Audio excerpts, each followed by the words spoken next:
Krishna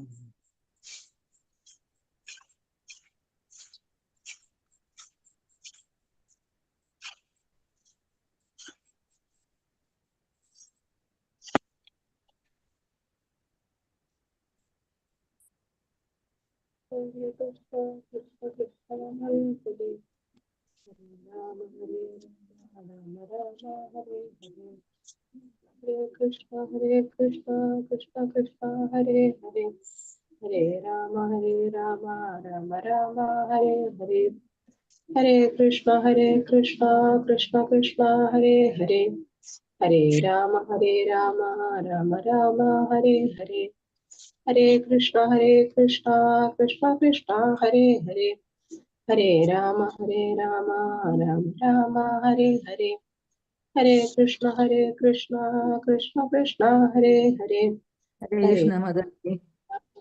Rama Rama Hare Hare Hare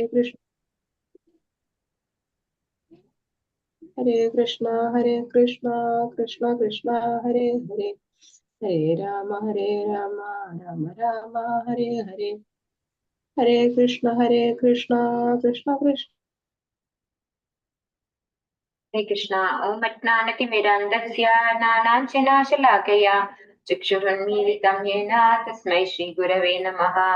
Shri Chaitanya Manobhishtam Sthapitam Yena Bhutale Swayam Rupakada Mahyam Dadati Swapadandikam Vandeham Shri Guru Shri Yudapatakamelam Shri Gurun Vaishnavansha Shri Rupam Sagrachadam Sakanarikunatandritam Tam Sajivam साद्वैतं सावधूतं परिजनसहितं कृष्णचैतन्यदेवं Shri Radha कृष्णपादान् सहगणललिता श्रीविशाखान्वितांश्च नमः ॐ विष्णुपादाय कृष्णपृष्ठाय भूतले श्रीमते जयपताकस्वामिन् नामिने नमाचार्यपादाय निताय कृपप्रदायिने गौरकथा दामदाय नगरग्रामतारिणे नमो विष्णुपादाय कृष्णपृष्ठाय भूतले श्रीमते भक्तिवेदान्त स्वामिन् नामिने नमस्ते सारस्वते देवे गौरवाणी प्रचारिणे निर्विशेष शून्यवादी पाश्चात्य देशतारिणे वाञ्छाकल्पतरुभ्यश्च कृपा सिन्धुभ्येव च पतितानां पावनेभ्यो वैष्णवेभ्यो नमो नमः।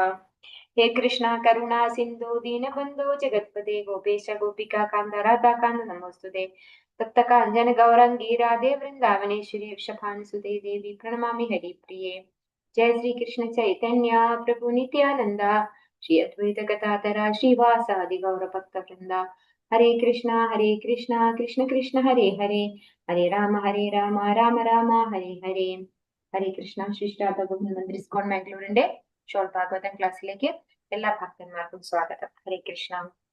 ഓം നമോ ഭഗവതേ വാസുദേവായ. ഓം നമോ ഭഗവതേ വാസുദേവായ. ഓം നമോ ഭഗവതേ വാസുദേവായ. നിഗമകൽപതരോർഗളിതം ഫലം ശുഖമുഖാദമൃതദ്രവ സംയുതം പിബത ഭാഗവതം രസമാലയം മുഹുരഹോർപിതാവുകാഃ നാരായണം നമസ്കൃത്യ നരം ചൈവ നരോത്തമം ദേവീം സരസ്വതീം വ്യാസം തതോ ജയമുദിരയേത്. നഷ്ടപ്രായേഷു അഭദ്രേഷു നിത്യം ഭാഗവത സേവയാ ഭഗവതി ഉത്തമ ശ്ലോകേ ഭക്തിർഭവതി നൈഷ്ഠികീം. കൃഷ്ണായ വാസുദേവായ ദേവകീ നന്ദനായ ച നന്ദഗോപകുമാരായ ഗോവിന്ദായ നമഃ. ഹരേ കൃഷ്ണ. അദേകബന്ധോ മത്സംഗിൻ മദ്ഗുരോ മന്മഹാദനാ മന്നിഷ്ഠാരക മത്വാക്യാ മദാനന്ദാ നമോസ്തുതേ. ഗ്രന്ഥ ശ്രീമദ് ഭാഗവതം കി ജയ. ശ്രീ പ്രഭുപാദ് കി ജയ. ശ്രീമദ് ഭാഗവതം സ്കന്ധം 1 അധ്യായം 2 ദിവ്യത്വവും ദിവ്യസേവനം ശ്ലോകം 25. ഓം നമോ ഭഗവതേ വാസുദേവായ. വേചിരേ മുനയോധാഗ്രേ ഭഗവന്തമധോക്ഷജം സത്വം വിശുദ്ധം ക്ഷേമായ കൽപ്പന്തേയേനുതാനിഹ. എല്ലാവർക്കും ഒരു പ്രാവശ്യം ചൊല്ലാം. ഓം നമോ ഭഗവതേ വാസുദേവായ. ഓം നമോ ഭഗവതേ വാസുദേവായ. വേചിരേ മുനയോധാഗ്രേ ഭഗവന്തമധോക്ഷജം സത്വം വിശുദ്ധം മനിയോധാഗ്രേ ഭഗവന്തമധോക്ഷജം സത്വം വിശുദ്ധം ക്ഷേമായ കൽപ്പന്തേയേനുതാനിഹ. തത്വം തത്വം വിശുദ്ധ ക്ഷേമായ വിശുദ്ധക്ഷേമായ കൽപ്പന്തേന കൽപ്പന്തേന വിശുദ്ധം ക്ഷേമായ കൽപ്പന്തേയേനു താനിഹ. ഹരേ കൃഷ്ണ. സേവന സമർപ്പണം. മുനയഃ മുനിമാർക്ക് അഥ അപ്രകാരം അഗ്രേ പൂർവമായി ഭഗവന്തം പരമദിവ്യോത്തമ പുരുഷന് അഥോക്ഷജം സർവാതിശയം അതീന്ദ്രിയം സത്വം അസ്തിത്വം വിശുദ്ധം പ്രകൃതിയുടെ ത്രിഗുണങ്ങൾക്ക് ഉപരിയായി ക്ഷേമായ പരമനേട്ടം ആർജിക്കാൻ കൽപ്പന്തേ അർഹിക്കുന്ന അനു പിന്തുടരുക താൻ അവ ഇഹ ഈ ഭൗതിക ലോകത്ത്. വർത്തനം ഭാവാർത്ഥം എസ് സി ഭക്തിവേദാന്ത സ്വാമി പ്രഭുപാദ് കി ജയ്.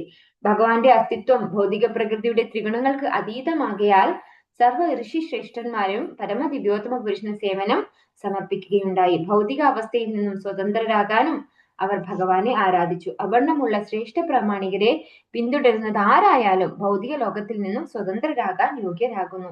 അപ്പോൾ നേരത്തെയുള്ള ശ്ലോകത്തിൽ നമ്മൾ എന്താണ് കണ്ടത്? നമ്മള് ഭൗതിക പ്രകൃതിയിലുള്ള സത്ത് രജസ് തമസ് ഗുണങ്ങളുടെ ഒരു കമ്പാരിസൺ ആണ് അല്ലെ. വിറകിനോടും അതുപോലെ പുകയോടും അഗ്നിയോടും ഉപമിച്ചിരിക്കുന്നു. അതുപോലെ സത്വഗുണം എല്ലാത്തിൽ നിന്നും ശ്രേഷ്ഠമാണ് എന്നും കഴിഞ്ഞ ശ്ലോകത്തില് നമുക്ക് പറഞ്ഞു തന്നു അല്ലെ. ഈ ഒരു ശ്ലോകത്തിൽ എന്താണ് പറയുന്നത്? ഭഗവാന്റെ അസ്തിത്വം ഭൗതിക പ്രകൃതിയുടെ ത്രിഗുണങ്ങൾക്ക് അതീതമാകയാൽ, അപ്പോൾ നമ്മുടെ ഈ ഭൗതിക പ്രകൃതിയുടെ ത്രിഗുണങ്ങൾക്ക് എബോവ് ആണ് ഭഗവാന്റെ അസ്തിത്വം. അതിനാൽ സർവ്വശ്രേഷ്ഠന്മാരും പരമദിവ്യോത്തമ പുരുഷന് സേവനം അർപ്പിക്കുകയുണ്ടായി. അപ്പോ ഈ ഭൗതിക ലോകത്തിലെ ത്രിഗുണങ്ങളിലുള്ള ആളല്ല ഭഗവാൻ. അതുകൊണ്ട് എല്ലാ ശ്രേഷ്ഠരായിട്ടുള്ള വ്യക്തികളും ഭഗവാനെ സേവനം സമർപ്പിക്കുന്നു. ഭൗതിക അവസ്ഥയിൽ നിന്നും സ്വതന്ത്രരാകാനും അവർ ഭഗവാനെ ആരാധിച്ചു. അവർണ്ണമുള്ള ശ്രേഷ്ഠ പ്രാമാണികരെ പിന്തുടരുന്നത് ആരായാലും ഭൗതിക ലോകത്തിൽ നിന്നും സ്വതന്ത്രരാകാൻ യോഗ്യരാകുന്നു. അപ്പോ ഈ ശ്രേഷ്ഠരായിട്ടുള്ള വ്യക്തികൾ ഭൗതിക പ്രകൃതിയുടെ ത്രിഗുണങ്ങൾക്ക് അതീതനായിട്ടുള്ള ഭഗവാനെ ആരാധിക്കുന്നു. അത്തരത്തിലുള്ള ശ്രേഷ്ഠന്മാരുടെ പാത പിന്തുടരുന്ന ഏതൊരു വ്യക്തിയും ഈ ഭൗതിക ലോകത്തിൽ നിന്നും സ്വതന്ത്രരാകാൻ യോഗ്യരാകുന്നു എന്നാണ് ഈ ഒരു ശ്ലോകത്തില് പറഞ്ഞു തരുന്നത്. ഭാവാർത്ഥം എ സി ഭക്തിവേദാന്ത സ്വാമി ശ്രീ പ്രഭുപാദ് കി ജയ്. മതാനുഷ്ഠാനത്തിന്റെ ഉദ്ദേശം ഭൗതിക നേട്ടമോ ദ്രവ്യത്തെ ആത്മാവിൽ നിന്ന് വിവേചിച്ചറിയാനുള്ള സാമാന്യ ജ്ഞാനമോ അല്ല. മതാനുഷ്ഠാനങ്ങളുടെ പരമലക്ഷ്യം ഭൗതിക ബന്ധനത്തിൽ നിന്നുള്ള മോചനവും അതീന്ദ്രിയ ലോക സ്വതന്ത്ര ജീവിത പുനരാർജവവുമാകുന്നു. ആകയാൽ മതനിയമങ്ങൾ പരമദിവ്യോത്തമ പുരുഷനാൽ നേരിട്ട് നിർമ്മിക്കപ്പെട്ടതാകുന്നു. മഹാജനങ്ങൾ അഥവാ ഭഗവാനാൽ നിയുക്തമായ പ്രതിനിധികൾ ഒഴികെ മറ്റാരും മതത്തിന്റെ ലക്ഷ്യം അഥവാ ഉദ്ദേശ്യം അറിയുന്നില്ല.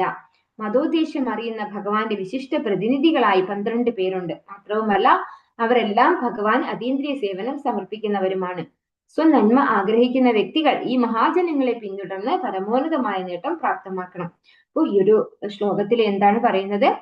മതത്തിന്റെ യഥാർത്ഥത്തിലുള്ള ഉദ്ദേശം എന്താണ്? ഭഗവാനെ അറിയലാണ് അല്ലെ. അല്ലാണ്ട് നമ്മൾ ഇന്നി കാണുന്ന മതത്തിന്റെ ഒരു വിവേചനം അതല്ല പറയുന്നത്. അപ്പൊ ഭഗവാന് വേണ്ടിയുള്ള സേവനം അതാണ് യഥാർത്ഥത്തിലുള്ള ഉദ്ദേശം. ഈ ഉദ്ദേശം ആരാണ് മനസ്സിലാക്കിയിട്ടുള്ളത്? 12 മഹാജനങ്ങൾ. നമ്മൾ ഭഗവത്ഗീതയിൽ പഠിച്ചിട്ടുണ്ട് അല്ലെ. ഭീഷ്മര് അതുപോലെ യമരാജൻ ആ ഒരു ശ്ലോകം എനിക്ക് എത്ര ഓർമ്മ കിട്ടുന്നില്ല ഇന്ന്. അപ്പൊ ആ 12 മഹാജന്മാരുണ്ട്. അവര് യഥാർത്ഥത്തിൽ മനസ്സിലാക്കിയിട്ടുണ്ട്. അപ്പൊ അവരുടെ പാത പിന്തുടർന്ന് ഭാഗവതർ എന്നാണ് അവരെ പറയുന്നത്, മഹാഭാഗവതർ അല്ലെ. അവരെ പിന്തുടർന്നുകൊണ്ട് നമ്മൾ സ്വനന്മ ആഗ്രഹിക്കുന്ന എല്ലാവരും അവരെ പിന്തുടർന്നുകൊണ്ട് ഭഗവാന്റെ സേവനത്തിൽ ഏർപ്പെടണം എന്നാണ് ഇവിടെ പറയുന്നത്. അതാണ് ഒരു മതത്തിന്റെ പരമമായ ലക്ഷ്യം. അത് മനസ്സിലാക്കിയിട്ടുള്ളത് ഭഗവാന്റെ പ്രതിനിധികൾ മാത്രമാണ്. ശുഗദേവ ബ്രഹ്മർഷിയുടെ ഗുരുശിഷ്യ പരമ്പരയിലൂടെ വരുന്ന യഥാർത്ഥ പ്രതിനിധികൾക്കാണ് ആ ഒരു കാര്യം മനസ്സിലായിട്ടുള്ളത്. ഓം നമോ ഭഗവതേ വാസുദേവായ. മുമുക്ഷവോ ഘോരരൂപാൻ ഹിത്വാ ഭൂതാപതിനഥ നാരായണ കലാശാന്ത ഭജന്തി ഹ്യനസൂയവാൻ. എല്ലാവർക്കും ഒരു പ്രാവശ്യം ചൊല്ലാം. ഓം നമോ ഭഗവതേ വാസുദേവായ. ഓം നമോ ഭഗവതേ വാസുദേവായ. മുമുക്ഷവോ ഘോരരൂപാൻ ഹിത്വാ ഭൂതാപതിനഥ മുമുക്ഷവോ ഘോരരൂപാൻ ഹിത്വാ ഭൂതപതിനഥ നാരായണ കലാശാന്ത ഭജന്തി ഹ്യനസൂയവാൻ. നാരായണ കലാശാന്ത ഭജന്തി ഹ്യനസൂയവാൻ. മുമുക്ഷവഃ മോക്ഷം ആഗ്രഹിക്കുന്നവർ, മുമുക്ഷുക്കൾ, ഘോരമായ ഭയങ്കരമായ രൂപാൻ അപ്രകാരമുള്ള രൂപങ്ങൾ, ഹിത്വ തിരസ്കരിച്ചിട്ട് നിരാകരിച്ചിട്ട് ഭൂതപതിയും ദേവന്മാർ അഥാഹ ഇക്കാരണത്താൽ നാരായണ പരമദിവ്യോത്തമ പുരുഷൻ കലാഹ പൂർണ്ണ അധികാരമുള്ള അംശങ്ങൾ ശാന്താഹ അത്യാനന്ദപൂർണമായ ഭജന്തി ആരാധിക്കുന്നു ഹി നിശ്ചയമായും അനസൂയവഹ അസൂയ തീണ്ടാത്ത വർത്തനം ഭാവാർത്ഥം എസി ഭക്തി വേദാന്ത സ്വാമി പ്രഭുപാദിച്ചേ ഗൗരവ മോക്ഷാർത്ഥികൾ അസൂയ തീണ്ടാത്തവരും ഏവരെയും ആദരിക്കുന്നവരും അതേസമയം ഘോരവും വിഭത്സവുമായ ദേവരൂപങ്ങളെ പരിത്യജിച്ച് സർവ ആനന്ദപ്രദമായ വിഷ്ണു ഭഗവാന്റെയും ഭഗവാന്റെ പൂർണ്ണാംശങ്ങളുടെയും സ്വരൂപത്തെ മാത്രം ആരാധിക്കുന്നവരാകുന്നു. ഈ ഒരു ശ്ലോകം നമുക്ക് എല്ലാവർക്കും ഓർമ്മയുണ്ടോന്ന് അറിയില്ല. 16ാമത്തെ അധ്യായം ഭഗവത്ഗീതയില് ശ്രദ്ധാത്രയ വിഭാഗ യോഗ എന്ന് പറഞ്ഞിട്ട് അല്ലെ 3 തരം വിശ്വാസങ്ങളിലുള്ളവരുടെ ആരാധനാ രീതികൾ. അതാണ് ഈ ശ്ലോകവും അടുത്ത ശ്ലോകവും അതാണ് എക്സ്പ്ലെയിൻ ചെയ്യുന്നത്. അപ്പൊ ഇവിടെ എന്താ പറയുന്നത്?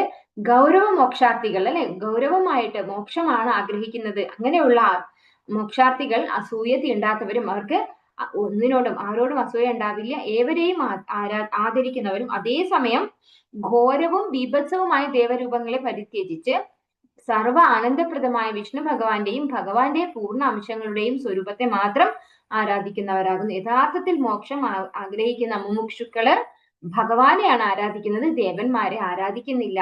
ഘോരവും ബീഭത്സവുമായ ദേവരൂപങ്ങളെ പരിത്യജിച്ച് എന്നിവിടെ പറയുന്നു അല്ലെ. പല തരത്തിലുള്ള കാര്യങ്ങൾ ഇവിടെ എക്സ്പ്ലെയിൻ ചെയ്യുന്നുണ്ടത്, അപ്പൊ മനസ്സിലാവും. ഭാവാർത്ഥം എസി ഭക്തി വേദാന്ത സ്വാമി പ്രഭുപാദിച്ച് വിഷ്ണു വിഭാഗത്തിൽ ഉൾപ്പെട്ട പരമദിവ്യോത്തമ പുരുഷനായ ശ്രീകൃഷ്ണൻ സ്വയം 2 വ്യത്യസ്ത വിഭാഗങ്ങളായി പൂർണ്ണ അധികാരമുള്ള സംപൃക്ത രൂപങ്ങളായും അവിഭാജ്യ ഘടകമായ പാർത്ഥക്യ രൂപങ്ങളായും വിസ്തൃതമായി.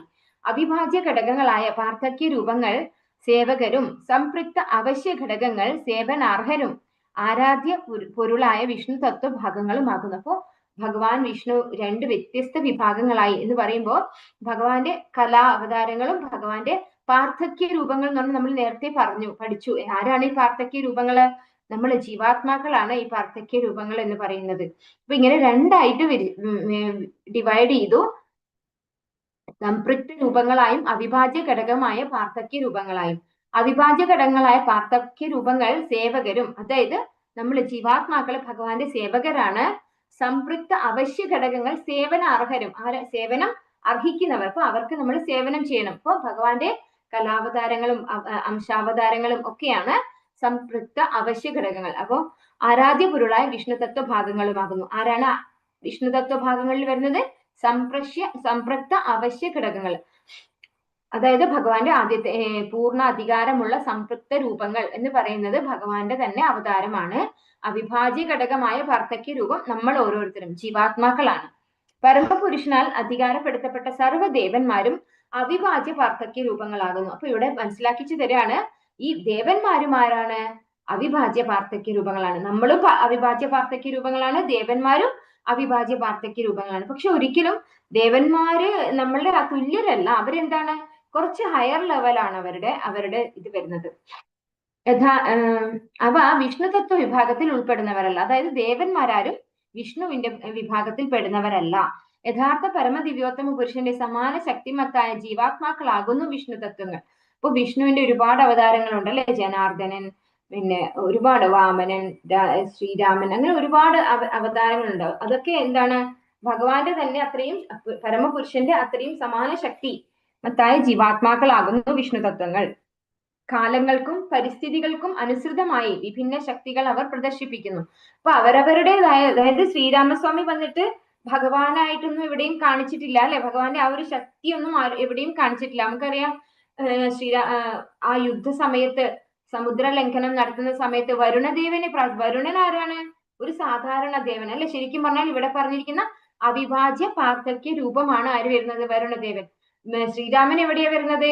സംപൃക്ത അവശ്യ ഘടകങ്ങൾ അല്ലെ, അവിടെയാണ്. അതായത് എബോവ് ആണ്, വരുണന്റെ എബോവ് ആണ് ശ്രീരാമസ്വാമി വരുന്നത്. പക്ഷെ ശ്രീരാമസ്വാമി എന്താ ചെയ്തത്? വരുണനെ പ്രാർത്ഥിച്ച് അദ്ദേഹത്തെ പ്രത്യക്ഷപ്പെടുത്തി എന്നിട്ടാണ് സമുദ്ര ലംഘനം ചെയ്തത്. അപ്പൊ എവിടെയും എന്താണ്? ഓവർടേക്കിംഗ് ഒന്നുമില്ല. ഞാൻ ഭയങ്കര എന്താ പറയാ, ഞാനാണ് പവർഫുൾ ആയിട്ടുള്ള ഭഗവാൻ, അതുകൊണ്ട് എല്ലാറ്റിനെയും ഓവർടേക്ക് ചെയ്യുന്നു, അതൊന്നും ആര് ചെയ്യുന്നില്ല? ഭഗവാന്റെ അവതാരങ്ങൾ വന്നിട്ട് ചെയ്യുന്നില്ല. ഓരോ സമയത്തും അവരവർക്ക് ആവശ്യമുള്ള ശക്തികൾ മാത്രമേ ഓരോ അവതാരങ്ങളും കാണിച്ചിട്ടുള്ളൂ ഇവിടെ. കാലത്ത് അതവിടെ പറയുന്നത് കാലങ്ങൾക്കും പരിസ്ഥിതികൾക്കും അനുസൃതമായി വിഭിന്ന ശക്തികൾ അവർ പ്രദർശിപ്പിക്കുന്നു. പാർത്ഥക്യ അവിഭാജ്യ ഘടകങ്ങൾ പരിമിതങ്ങളായ ശക്തിയുള്ളവയാകുന്നു. അപ്പൊ പാർത്ഥക്യ അവിഭാജ്യ ഘടകങ്ങൾ എന്ന് പറയുമ്പോൾ ജീവാത്മാക്കളും വരും, ദേവന്മാരും വരും. അപ്പൊ ഇവര് പരിമിതമായ ശക്തിയുള്ളവരാകുന്നു. വിഷ്ണു തത്വങ്ങളെ പോലെ അപരിമിതമായ ശക്തി അവർക്കില്ല. ആകയാൽ വിഷ്ണു തത്വങ്ങളെ അഥവാ പരമദിവ്യോത്തമ പുരുഷനായ നാരായണന്റെ പൂർണ്ണ അധികാരമുള്ള അംശങ്ങളെ അവിഭാജ്യ ഘടകങ്ങളുടെ അതേ പട്ടികയിൽ തരംതിരിക്കരുത്. ആരെങ്കിലും അപ്രകാരം പ്രവർത്തിക്കുകയാണെങ്കിൽ തൽക്ഷണം അവർ പാഷണ്ഡി എന്ന നാമമുള്ള അപരാധികളായി തീരുന്നു. അപ്പൊ ഒരിക്കലും വിഷ്ണു തത്വങ്ങളെ തുല്യമായിട്ട് ദേവന്മാരെ നമ്മൾ ആരാധിക്കാൻ പാടില്ല. അങ്ങനെ ആരാധിച്ചാൽ നമ്മൾ ആരായി മാറി? പാഷണ്ഡി എന്ന് വിളിക്കും. നമ്മള് പാഷണ്ഡികളായി തീരും. അപ്പോ വിഷ്ണു തത്വങ്ങള് ഭഗവാന്റെ തന്നെ വിസ്തരണമാണ്. പക്ഷെ ദേവന്മാരൊക്കെ ഏത് ലെവലിലാണ് വരുന്നത്? അവിഭാജ്യ പാർത്ഥക്യ രൂപങ്ങളായിട്ടാണ് വരുന്നത്. കലിയുഗത്തിൽ അനേക മൂഢന്മാർ അപ്രകാരമുള്ള നിയമാനുസാരമല്ലാത്ത അപരാധങ്ങൾ പ്രവർത്തിക്കുകയും ഇരുവിഭാഗങ്ങളെയും ഏക രീതിയിൽ ദർശിക്കുകയും ചെയ്യുന്നു. അപ്പോ ഈ കാലഘട്ടത്തില്, നമ്മുടെ കലി കാലഘട്ടത്തിലെ ആളുകള് ദേവന്മാരെയും ഭഗവാനെയും ഒരേപോലെ ആരാധിക്കുന്നു എന്നാണ് ഇവിടെ പറയുന്നത്. അപ്പൊ അവരെ എന്താ വിളിക്കുക? പാഷണ്ഡികൾ എന്നാണ് വിളിക്കുക. ഭൗതിക ശക്തിയുടെ പ്രാധാന്യം അനുസരിച്ച് അവിഭാജ്യ പാർത്ഥക്യ രൂപങ്ങൾക്ക് വ്യത്യസ്ത പദവികളാണുള്ളത്. അപ്രകാരം അവയിൽ ചിലത് കാലഭൈരവൻ, ശ്മശാന ഭൈരവൻ, ശനി, മഹാകാളി, ചണ്ഡിക എന്നിവയ്ക്ക് സദൃശങ്ങളാകുന്നു. ഈ ദൈവങ്ങളെയൊക്കെ ആരാധിക്കുന്നത് അധികവും നീച വിഭാഗത്തിൽ പെടുന്ന തമോ ഗുണ പ്രധാനികൾ അഥവാ അജ്ഞരാകുന്നു. ബ്രഹ്മാവ്, ശിവൻ, സൂര്യൻ, ഗണേശൻ തുടങ്ങിയവരെ പോലുള്ള മറ്റു ദേവന്മാരെ ഭൗതിക ആസ്വാദന ആഗ്രഹങ്ങൾക്ക് വ്യഗ്രരായ രജോ ഗുണ പ്രധാനികളും ആരാധിക്കുന്നു. എന്നാൽ സത്വഗുണത്തിൽ അവസ്ഥിതരായവർ ദാമോദരൻ, വാമനൻ, ഗോവിന്ദൻ, അധോക്ഷജൻ എന്നിങ്ങനെ അസംഖ്യം നാമരൂപങ്ങളിൽ വിഷ്ണു തത്വങ്ങളെ ആരാധിക്കുന്നു. അപ്പൊ ഇവിടെ വ്യക്തമായിട്ട് നമുക്ക് അശ്രദ്ധാത്രയ വിഭാഗ യോഗ എന്ന ഭഗവത്ഗീതയിലുള്ള അധ്യായത്തിൽ എന്താണോ പറഞ്ഞിരിക്കുന്നത് അത് തന്നെയാണ് ഇവിടെ പറഞ്ഞിരിക്കുന്നത്. എന്താ ഇവിടെ പറഞ്ഞത്? ഈ അവിഭാജ്യ പാർത്ഥക്യ രൂപങ്ങൾ രണ്ടായിട്ട് ഡിവൈഡ് ചെയ്യാണ്. അതായത് ചിലര് കാലഭൈരവൻ, ശ്മശാന ഭൈരവൻ, ശനി, മഹാകാളി, ചണ്ഡിക അല്ലെ, ഇങ്ങനെയുള്ള ദേവി ദേവന്മാരെ ആരാധിക്കുന്നു. അവര് തമോ ഗുണ പ്രധാനികൾ എന്നാണ് പറയുന്നത്. നീച വിഭാഗത്തിൽപ്പെടുന്ന തമോ ഗുണ പ്രധാനികൾ, അവരെ അങ്ങനെയാണ് പറയുന്നത്. അപ്പൊ അവരെ ഒന്നും ആരാധിക്കേണ്ട ആവശ്യമില്ല അല്ലെ. പിന്നെ കുറച്ച് രജോ ഗുണത്തിലുള്ളവർ ആരെയാണ് ആരാധിക്കുന്നത്? ബ്രഹ്മാവ്, ശിവൻ, സൂര്യൻ, ഗണേശൻ തുടങ്ങിയവരെ ആരാധിക്കുന്നത് രജോ ഗുണത്തിലുള്ള ആളുകളാണെന്ന് പറയുന്നു. ഇനി സത്വഗുണ പ്രധാനികളായവരെ ഭഗവാന്റെ ദാമോദരൻ, വാമനൻ, ഗോവിന്ദൻ, അധോക്ഷൻ ഇങ്ങനെയുള്ള അവതാരങ്ങളിൽ അസംഖ്യം നാമരൂപങ്ങൾ വിഷ്ണു തത്വങ്ങളെ ആരാധിക്കുന്നു. അപ്പോ ഓരോരുത്തരുടെയും ഗുണത്തിനനുസരിച്ചാണ് അവരുടെ ആരാധനകൾ വരുന്നത്. സാളഗ്രാമ ശിലയാൽ സന്നിഹിതരായിരിക്കുന്ന വിഷ്ണു തത്വങ്ങളെ യോഗ്യരായ ബ്രാഹ്മണർ ആരാധിക്കുന്നു. ചില ഉന്നത ജാതിക്കാർ, ക്ഷത്രിയർ, വൈശ്യർ തുടങ്ങിയവരും സാധാരണയായി വിഷ്ണു തത്വത്തെ പൂജിക്കുന്നു. അപ്പോ സാളഗ്രാമ ശില വെച്ച് ആരാധന ചെയ്യുന്നത് ബ്രാഹ്മണരാണെന്ന് പറയുന്നു. ബ്രാഹ്മണർ ഗുണം കൊണ്ട് ബ്രാഹ്മണരാണ്, ജന്മം കൊണ്ട് ബ്രാഹ്മണരായവരുടെ കാര്യമല്ല പറയുന്നത്. അപ്പൊ ചില ഉന്നത ജാതിക്കാർ, ക്ഷത്രിയർ, വൈശ്യർ തുടങ്ങിയവരും സാധാരണയായി വിഷ്ണു തത്വത്തെ പൂജിക്കുന്നു. അപ്പോൾ ചില ഉന്നത ജാതിക്കാരായിട്ടുള്ള ചിലര് ക്ഷത്രിയരാവട്ടെ വൈശ്യരാവട്ടെ അവരും എന്ത് ചെയ്യുന്നുണ്ട്? വിഷ്ണു തത്വത്തെ പൂജിക്കുന്നു. സത്വഗുണത്തിൽ അധിഷ്ഠിതരായ ശ്രേഷ്ഠ ബ്രാഹ്മണർക്ക് മറ്റ് ആരാധനാ സമ്പ്രദായങ്ങളോട് വിദ്വേഷമില്ല.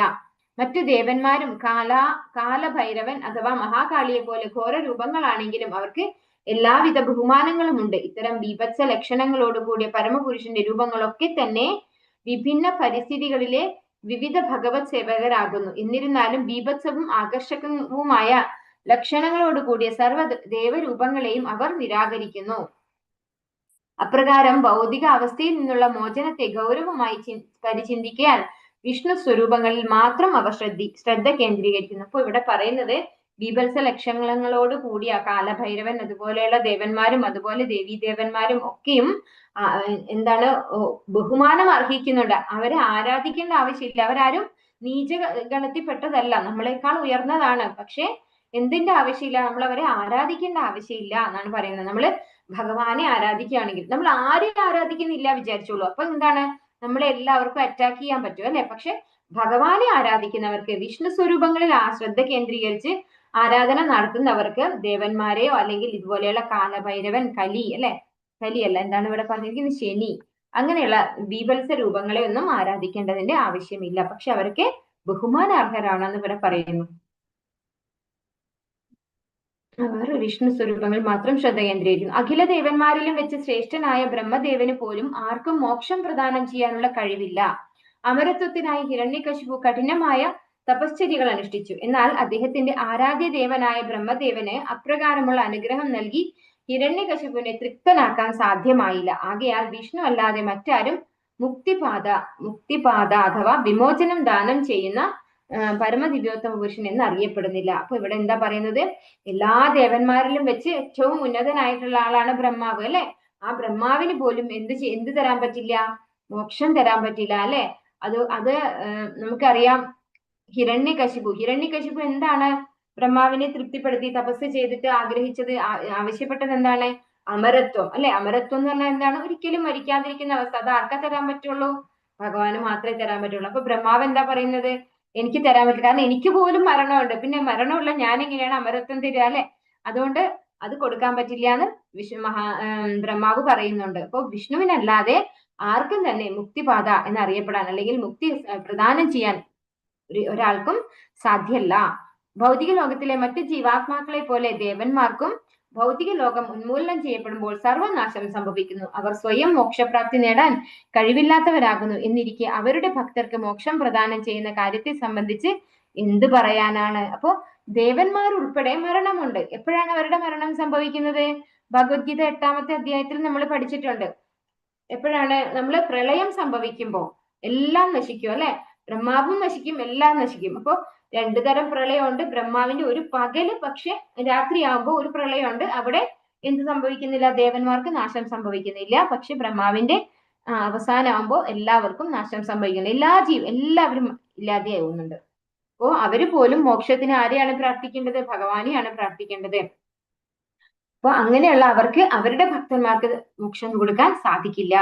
ആരാധകന് താൽക്കാലികമായ നേട്ടമല്ലാതെ പരമമായ നേട്ടം പ്രദാനം ചെയ്യാനുള്ള കഴിവ് ദേവന്മാർക്കില്ല. ഈ ഏക കാരണത്താൽ മോക്ഷൈക വിദ്യാർത്ഥികൾ ദേവാരാധന മനഃപൂർവ്വം തിരസ്കരിക്കുന്നു. എന്ന് വരികിലും അവർക്ക് ആർക്കും തന്നെ മറ്റു ദേവന്മാരോട് യാതൊരു അനാദരവുമില്ല. അപ്പോ ദേവന്മാർക്ക് ആർക്കും തന്നെ മോക്ഷം പ്രദാനം തരാൻ സാധിക്കില്ല. അപ്പോ ഇവിടെ നമ്മൾ ഭാഗവതം പഠിക്കുന്നത് എന്തിനു വേണ്ടിയാണ്? ശരിക്കും ഭൗതികമായ നേട്ടത്തിന് വേണ്ടി ആരും ഭാഗവതം പഠിക്കേണ്ട ആവശ്യമില്ല, അല്ലെ? ഈ ഭാഗവതം സീരിയസ് ആയിട്ട് പഠിക്കാൻ വരുന്ന ഏതൊരാൾക്കും യഥാർത്ഥത്തിൽ ആവശ്യം എന്താണ്? പരമമായ മുക്തി, അല്ലെ?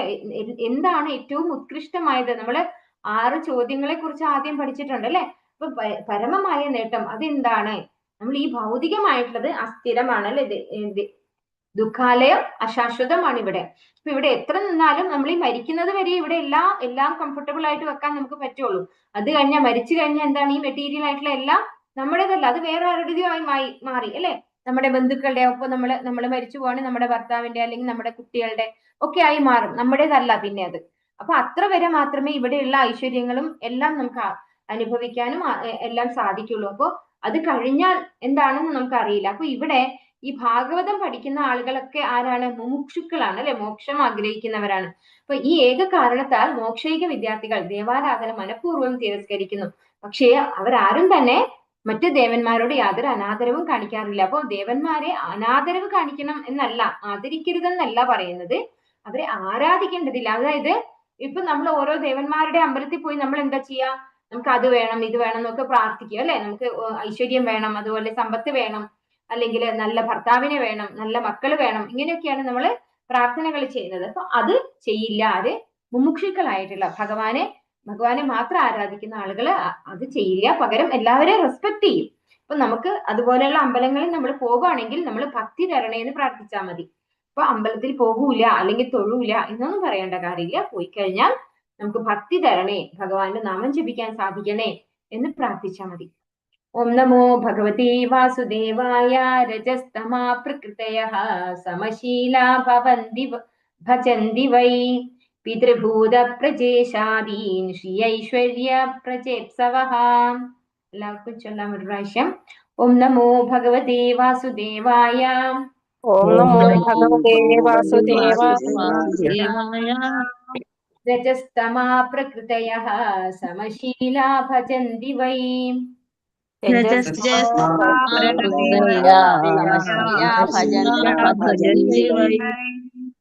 പിതൃഭൂതപ്രദേശാദി ഐശ്വര്യ പ്രജേപ്സവഃ.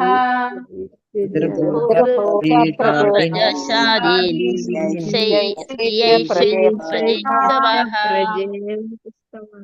ഹരേ കൃഷ്ണ. രജഃ രജോഗുണം, തമഃ തമോഗുണം, പ്രകൃതയഃ ആ മനസ്ഥിതിയുള്ള, സമശീലാഹ ഒരേ വിഭാഗത്തിലുള്ള, ഭജന്തി ആരാധിക്കുന്നു, വൈ നിശ്ചയമായും, പിതൃക്കൾ പൂർവപിതാമഹന്മാർ, ഭൂത മറ്റ് ജീവാത്മാക്കൾ, പ്രജേശ ആദീൻ വിശ്വപരിപാലകർ, നിയന്ത്രകന്മാർ, വിശ്വഭരണകർത്താക്കൾ, ശ്രീയ സമൃദ്ധമാക്കുക, ഐശ്വര്യ ധനവും ശക്തിയും സമ്പത്തും അധികാരവും, പ്രജ സന്തതി, ഈപ്സവഹ അവയൊക്കെ ആഗ്രഹിക്കുന്നു. വർത്തനം ഭാവാർത്ഥം.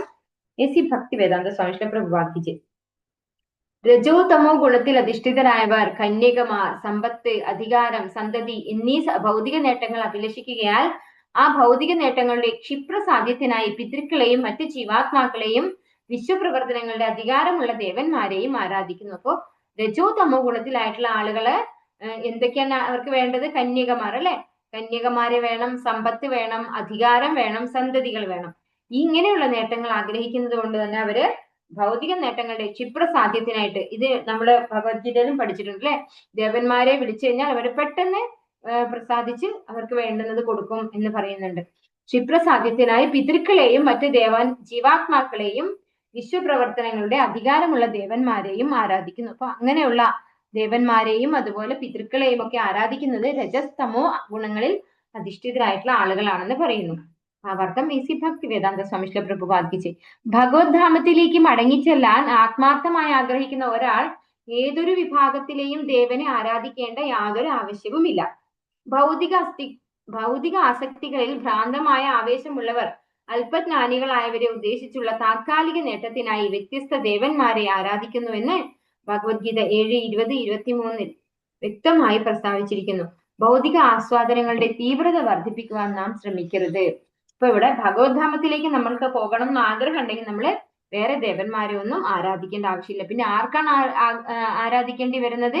ഈ ഭൗതികമായ ആസക്തി അല്ലെ, ഈ ഭൗതികമായ കാര്യങ്ങളിൽ ഒരുപാട് ആസക്തിയുള്ള ആഗ്രഹമുള്ള ആളുകൾക്കാണ് ഇങ്ങനെയുള്ള ആരാധന എന്ന് പറയുന്നു. ഇവിടെ നമ്മുടെ ഭൗതിക അസ്തിത്വം, ആസ്വാദനം, അതിന്റെ തീവ്രത കൂട്ടാൻ നമ്മൾ ഒരിക്കലും ശ്രമിക്കരുത്. ജീവിതത്തിന്റെ അത്യന്താപേക്ഷിതമായ ആവശ്യത്തോളം മാത്രമേ ഭൗതിക ആനന്ദങ്ങളെ സ്വീകരിക്കാവൂ. അപ്പൊ അത് എന്തിന്? ആവശ്യത്തിന് മാത്രം, അനാവശ്യമായിട്ട് ഇങ്ങനെ ഒരുപാട് ആസക്തിയോടുകൂടി ഭൗതികമായതൊന്നും തന്നെ നമ്മൾ ആസ്വദിക്കാൻ ശ്രമിക്കരുത്. നമ്മുടെ ഇന്ദ്രിയങ്ങളെ ഒരുപാട് അങ്ങ് എന്റർടൈൻ ചെയ്യിക്കാൻ നമ്മൾ ശ്രമിക്കരുത്. അതിനേക്കാൾ അധികമായോ കുറവായോ ഭൗതിക ആനന്ദങ്ങളെ സ്വീകരിക്കരുത്. ഭൗതിക ആനന്ദങ്ങളെ അതിവേഗമായി സ്വീകരിക്കുക എന്നാൽ ഭൗതിക അസ്തിത്വത്തിലെ ക്ലേശങ്ങളിൽ അധികതരമായി ബന്ധനസ്ഥനാകുക എന്നർത്ഥം. വിഷ്ണു ആരാധനയിലൂടെ പ്രാപ്തമാകുന്ന നേട്ടങ്ങളെ കുറിച്ച് അജ്ഞനാകിയാൽ അധികം ധനം, അധികം യുവതികൾ, മിഥ്യാഭിജാത ഭരണം എന്നിവ ഭൗതിക രോഗഗ്രസ്തനായ ഒരാളുടെ ചുരുക്കം ചില അനർത്ഥങ്ങളാണ്. അപ്പോ ഇത്തരത്തിലുള്ള ആഗ്രഹങ്ങളൊക്കെ, നമ്മൾ ഭൗതികമായിട്ടുള്ള കാര്യങ്ങളൊക്കെ ഒരുപാട് ആഗ്രഹിക്കുമ്പോൾ നമ്മൾക്ക് എന്താണ് കിട്ടുന്നത്? ക്ലേശമാണ് കിട്ടുന്നത്. ക്ലേശങ്ങളിൽ അധികതരമായി ബന്ധനസ്ഥാകുകയാണ് നമ്മൾ ചെയ്യുന്നത്. അപ്പോൾ ഭഗവാനെ ആരാധിക്കണം അല്ലെ, വിഷ്ണു ആരാധനയിലൂടെ ഒരാൾ ഈ ജീവിതത്തിലും മരണാനന്തര ജീവിതത്തിലും നേട്ടമുണ്ടാകുന്നു. അപ്പൊ ആ വ്യക്തിക്ക് ഈ ജീവിതത്തിലും നേട്ടമുണ്ട്, മരണാനന്തരം ഭഗവത്ധാമത്തിലേക്ക് തിരിച്ചു പോകാം. ഈ തത്വങ്ങളെ വിസ്മരിച്ചുകൊണ്ട് മൂഢന്മാരായ ജനങ്ങൾ അധികം സമ്പത്ത്, ബഹുഭാര്യമാർ, അധികം സന്തതികൾ എന്നിവയുടെ പിറകെ പോകുകയും അതിനായി വിവിധ ദേവന്മാരെ ആരാധിക്കുകയും ചെയ്യുന്നു. അപ്പൊ ഈ ജന്മത്തിൽ നമ്മൾ ഒരുപാട് സമ്പത്ത് ഉണ്ടാക്കിയാൽ എന്താ സംഭവിക്കുക? നമ്മളിപ്പോ ഒരു 50 വയസ്സ് കഴിഞ്ഞിട്ടും നമ്മൾ ഇതൊന്നും നിർത്തുന്നില്ല അല്ലെ, ഇനിയും സമ്പാദിക്കണം. അപ്പൊ എപ്പോഴാണ് നമ്മൾ മരിച്ചു പോവാന്നറിയില്ല ഇല്ലേ? അപ്പൊ ഈ ഉണ്ടാക്കിയ സമ്പത്തൊക്കെ എന്താണ്? വേസ്റ്റ് ആണ് അല്ലെ. അതൊക്കെ നമ്മുടെ ബന്ധുക്കളും അല്ലെങ്കിൽ ആരാണെന്ന് വെച്ചാൽ അവരെടുത്തോണ്ട് പോകും. പിന്നെ നമ്മൾക്ക് ഇതൊന്നും കിട്ടില്ല. പക്ഷെ അതേ സമയം നമ്മൾ ഭഗവാനെ ആരാധിച്ചാലോ, അതിൻ്റെ നമ്മള് ഭഗവത്ഗീതയിൽ തന്നെ പറയുന്നുണ്ട് അല്ലെ, പ്രാപ്യ പുണ്യകൃതാൻ ലോകാൻ ഷിത്വാ ശാശ്വതി സമാഹ ശുചീനാം ശ്രീമതാം ഗേഹേ യോഗഭ്രഷ്ടോ വിജായതേ. ഒരു പക്ഷെ നമ്മള് പൂർണ്ണമായിട്ടും ഭക്തിയിൽ പുരോഗമിച്ചിട്ടില്ലെങ്കിലും നമുക്ക് ഇനിയും പുരോഗമിക്കാൻ പറ്റുന്ന തരത്തിലുള്ള ഒരു കുടുംബത്തിൽ നമുക്ക് പോയി ജന്മമെങ്കിലും കിട്ടും. പക്ഷെ ഇത്രയും സമ്പത്ത് ഉണ്ടാക്കിയാലോ, ചിലപ്പോൾ ദരിദ്രന്റെ വീട്ടിലായിരിക്കും നമ്മൾ ജനിക്കുക അല്ലെ, നമ്മൾക്ക് ഒന്നും ആസ്വദിക്കാൻ പറ്റാത്തൊരു രീതിയിലായിരിക്കും നമുക്ക് അടുത്തൊരു ജന്മം കിട്ടുക. അതുകൊണ്ട് ഈ ജന്മത്തിലും പ്രയോജനമില്ല, അടുത്ത ജന്മത്തിലും പ്രയോജനമില്ല. പക്ഷെ ഭക്തി ചെയ്താൽ എന്താണ്? ഈ ജന്മത്തിലും പ്രയോജനമുണ്ട്, അടുത്ത ജന്മത്തിലും പ്രയോജനമുണ്ട്. ഭൗതിക ആനന്ദങ്ങൾക്കായി ദേവന്മാരെ സമീപിക്കേണ്ട യാതൊരു കാര്യവുമില്ല. ദേവന്മാരെല്ലാം ഭഗവത് സേവകരാകയാൽ പ്രാണധാരണ ആവശ്യക തത്വങ്ങളായ ജലം, പ്രകാശം, വായു തുടങ്ങിയവ പ്രദാനം ചെയ്യാൻ അവർ കർത്തവ്യബദ്ധരാണ്. ഒരാൾ കഠിന പ്രയത്നം ചെയ്യേണ്ടതും അസ്തിത്വത്തിനായുള്ള കഠിന പ്രയത്നത്തിന്റെ ഫലങ്ങളാൽ പരമദിവ്യോത്തമ പുരുഷനെ നിശ്ചയമായും ആരാധിക്കേണ്ടതുമാകുന്നു. മാത്രവുമല്ല ജീവിതത്തിന്റെ ആദർശ സൂക്തവും അതുതന്നെയായിരിക്കണം. തൊഴിൽ സംബന്ധമായ സേവനങ്ങളെ ഈശ്വര വിശ്വാസത്തോടുകൂടി ഉചിതമായ രീതിയിൽ നിർവഹിക്കുന്നതിൽ ഒരാൾ ശ്രദ്ധയുള്ളവനാകണം. അത്തരം ശ്രദ്ധ ഭഗവത് സന്നിധിയിലേക്ക് മടങ്ങിച്ചെല്ലാൻ ഒരാളെ പ്രാപ്തനാക്കും. ഇവിടെ എന്താ പറയുന്നത്? ഭൗതിക ആനന്ദങ്ങൾക്കായി നമ്മൾ ദേവന്മാരെ പ്രീതിപ്പെടുത്തേണ്ട ആവശ്യമില്ല. അവർ ചെയ്യുന്നത് എന്താണ്? അവരുടെ ഡ്യൂട്ടിയാണ്. അവര് ജലം, പ്രകാശം, വായു അല്ലെ സൂര്യദേവനെ പ്രാർത്ഥിച്ചിട്ട് വേണ്ട നമുക്ക് സൂര്യന് പ്രകാശം തരാനായിട്ട്. അത് അവർ ഡ്യൂട്ടിയാണ് ചെയ്യുന്നത്. അതുപോലെ മഴ, കൃത്യമായ ഇടവേളകളിൽ നമുക്ക് മഴ ലഭിക്കുന്നുണ്ടല്ലേ? അതൊക്കെ അവരുടെ ഡ്യൂട്ടിയാണ് അവർ ചെയ്യുന്നത്. നമ്മൾ പ്രാർത്ഥനകൾ ചെയ്തിട്ട് വരേണ്ടതിന്റെ ആവശ്യമില്ല എന്നാണ് പറയുന്നത്. നമ്മൾ ആർക്കാണ് പ്രാർത്ഥന കൊടുക്കേണ്ടത്? ഭഗവാനെയാണ് നമ്മൾ പ്രാർത്ഥിക്കേണ്ടത്. ബ്രജധാമത്തിൽ ശ്രീകൃഷ്ണ ഭഗവാൻ സ്വയം സന്നിഹിതനായിരുന്നപ്പോൾ ഇന്ദ്രദേവനെ ആരാധിക്കുന്നതിനെ തടയുകയും വൃന്ദാവന നിവാസികളെ അവരുടെ ജോലിയെ ആരാധിക്കാനും ഈശ്വരനിൽ പൂർണ്ണ വിശ്വാസം അർപ്പിക്കാനും അദ്ദേഹം ഉപദേശിച്ചു. ഭൗതിക നേട്ടത്തിനായുള്ള ബഹുദേവ ആരാധന യഥാർത്ഥത്തിൽ മതത്തിന്റെ വിപരീത ബുദ്ധിയാണ്. ഇപ്രകാരമുള്ള മതാനുഷ്ഠാനങ്ങളെ ശ്രീമദ് ഭാഗവത ആരംഭത്തിൽ കൈതവ ധർമ്മം എന്ന് വിശേഷിപ്പിച്ചിരിക്കുന്നു. സർവരും അനുവർത്തിക്കേണ്ട പ്രപഞ്ചത്തിലെ ഏകമതം ഭാഗവത ധർമ്മമാകുന്നു. അഥവാ പരമ ദിവ്യോത്തമ പുരുഷനെ മാത്രം ആരാധിക്കാൻ അഭ്യസിപ്പിക്കുന്ന മതം അല്ലാതെ മറ്റൊന്നുമല്ല. അപ്പൊ ഇവിടെ പറയുന്നു ഭഗവാൻ ശ്രീകൃഷ്ണൻ വൃന്ദാവനത്തിൽ അവതരിച്ചപ്പോ ഗോവർദ്ധന ലീല എല്ലാവർക്കും അറിയാലോ. അപ്പൊ ദേവേന്ദ്രനെ പൂജിക്കുന്ന ഒരു ചടങ്ങുണ്ടായിരുന്നു. അപ്പൊ കുട്ടിയായിരുന്ന ഭഗവാനാണ് നന്ദ മഹാരാജാവിന്റെ അടുത്ത് പറയാണ്, ദേവന്മാരെ ആരാധിക്കേണ്ട ആവശ്യമില്ല, അവരുടെ ഡ്യൂട്ടിയാണ് ചെയ്യുന്നത്, നമ്മൾ ഗോവർദ്ധനത്തെയാണ് ആരാധിക്കേണ്ടത് എന്ന് പറഞ്ഞ് ഗോവർദ്ധന പൂജ ചെയ്യാണ് ചെയ്യുന്നത് അല്ലെ. അപ്പൊ അവരൊക്കെ നമുക്ക് അവരുടെ ഡ്യൂട്ടി ആയിട്ട് അവരെ തരേണ്ടതാണ്. അപ്പൊ ഇത്തരത്തിലുള്ള ദേവന്മാരെ ആരാധിക്കുന്നതിനെ ശ്രീമദ് ഭാഗവതം ആരംഭത്തിൽ തന്നെ എന്താണ് പറയുന്നത്? കൈതവ ധർമ്മം എന്ന് ഓർമ്മയുണ്ടോ? രണ്ടാമത്തെ ശ്ലോകം, 1-ാമത്തെ അധ്യായത്തിൽ 2-ാമത്തെ ശ്ലോകമാണ്. ധർമ്മ പ്രോഞ്ചിത കൈതവോത്ര പരമോ നിർമ്മത്സരാണാം സദാം എന്ന് പറഞ്ഞ് തുടങ്ങുന്നുണ്ട് അല്ലെ. അതായത് കൈതവ ധർമ്മം എന്ന് പറഞ്ഞാൽ ഭൗതികമായ ആവശ്യത്തിന് വേണ്ടി ചെയ്യുന്ന കർമ്മങ്ങളെയാണ് കൈതവ ധർമ്മം എന്ന് പറയുന്നത്. അതായത് ഫലേച്ഛാ കർമ്മങ്ങൾ. അതിനെ ഭാഗവതം എതിർക്കുന്നു അല്ലെ. ഭാഗവത ധർമ്മമാണ്. ഭാഗവത ധർമ്മം എന്താണ്? ഭഗവാനെ ആരാധിക്കുക എന്നുള്ളതാണ്. അഥവാ പരമ ദിവ്യോത്തമ പുരുഷനെ മാത്രം ആരാധിക്കാൻ അഭ്യസിപ്പിക്കുന്ന മതം, അല്ലാതെ മറ്റൊന്നുമല്ല. ഹരേ കൃഷ്ണ കൃഷ്ണ കൃഷ്ണ ഹരേ ഹരേ, ഹരേ രാമ രാമ രാമ ഹരേ ഹരേ. വാഞ്ചാകൽപതരൂപ്യസ്യ കൃപാ സിന്ധുഭ്യവ ച പതിതാനാം പാവനേഭ്യോ വൈഷ്ണവേഭ്യോ നമോ നമഃ. आनंद कोटि वैष्णव वृंद की जय, श्री प्रभुपाद की जय, गुरु महाराज की जय, निताई गौर प्रेमानंदे। हरि हरि बोल। हरे कृष्णा।